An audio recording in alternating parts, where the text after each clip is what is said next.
What is high-frequency trading?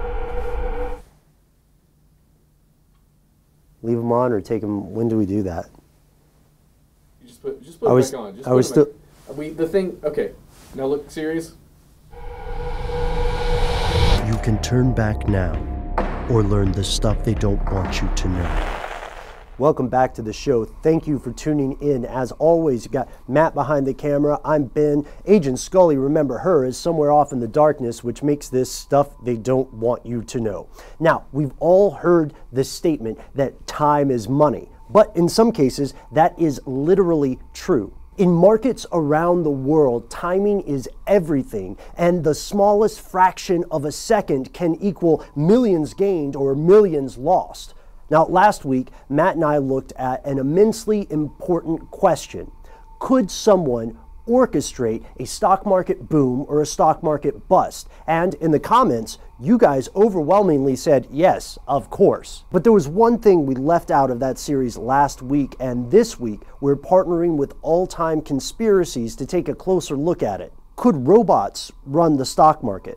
I know, it sounds like science fiction, right? Like, what are you guys smoking? But it's not as speculative as you might think, especially when we consider the rise of what's called high-frequency trading. Here's how it works. I'm going to paraphrase an article from the New York Times that did a great job of explaining this. High-frequency trading depends on algorithms, or for those in the industry, they're called algos. And what they do are execute millions of trades per second, and then they simultaneously look at dozens of public and private markets. So what does this mean? Great question. This means that the algorithms can spot trends much more efficiently and accurately and more quickly than a human investor. So they can execute trades, buy and sell within milliseconds, so close that it might seem, unless you're looking very closely, to be a simultaneous event. This weird kind of mathematical magic occurs because these high-frequency traders minimize latency. Latency is just a fancy word for a delay. There's a delay in the time between when investor A buys a stock and when that trade is actually executed.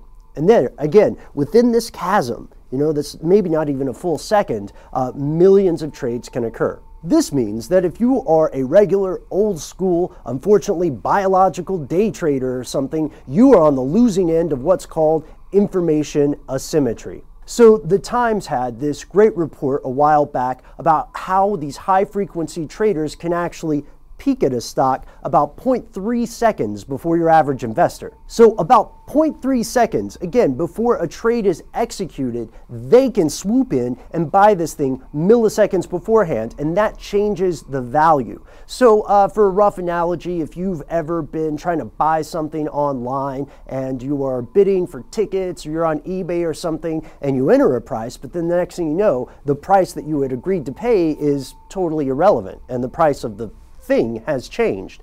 That's what's happening. And that's not all that's happening. You see, during this process, these traders and these algorithms can ping a stock. And what they do when they ping a stock is that they sort of send out a fake bid that they can also cancel to get a read on how much people are willing to pay for this. In the world of high-frequency trading, this is called a flash bid. Now, you might be asking yourself, guys, why is this a big deal? Online shenanigans like this occur all the time. That's true, and you're right. But this is, although it's not technically illegal yet, this is another example of something that we have seen cropping up all the time in modern history, and that is that as a species, human technological ability is outpacing our legislative capacity. There are things that we don't know how to legislate yet. And if you just do a cursory search on high-frequency trading, you'll find so many people arguing about what, if anything, we should do to change this, to reduce this inequality of timing and information access, to reduce this information asymmetry. And of course, you'll find people saying, no, we shouldn't. The market will somehow correct itself. But regardless of what you think about this specifically, there is one thing that is crystal clear, and it is this.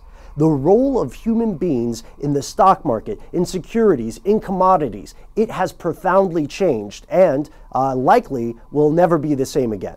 What do you think will happen next? Is it possible that humans will be driven out of market mechanics entirely, that we'll lose some kind of John Henry-esque war, and that the people who work on the stock market in the future will be just mathematicians, computer programmers, or the mechanics who clean and maintain the cold steel bodies of Wall Street's next generation of overlords? I mean, that's a little dramatic, but is it wrong? Thanks so much for watching. Tune in for our brand new episode coming out later this week on the idea of robots ruling the stock market.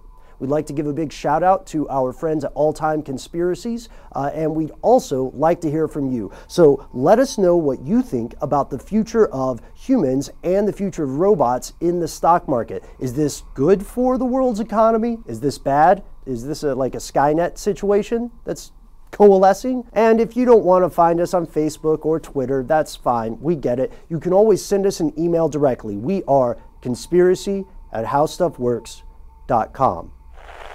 At least, Matt, you and I are still conspiracy@howstuffworks.com until some sort of algorithm replaces us. As far as I know. You know, like some sort of hologram. You know, the thing they say about the holograms on video is they're so good now that the only way you can really tell whether or not they're real is by looking at their eyes.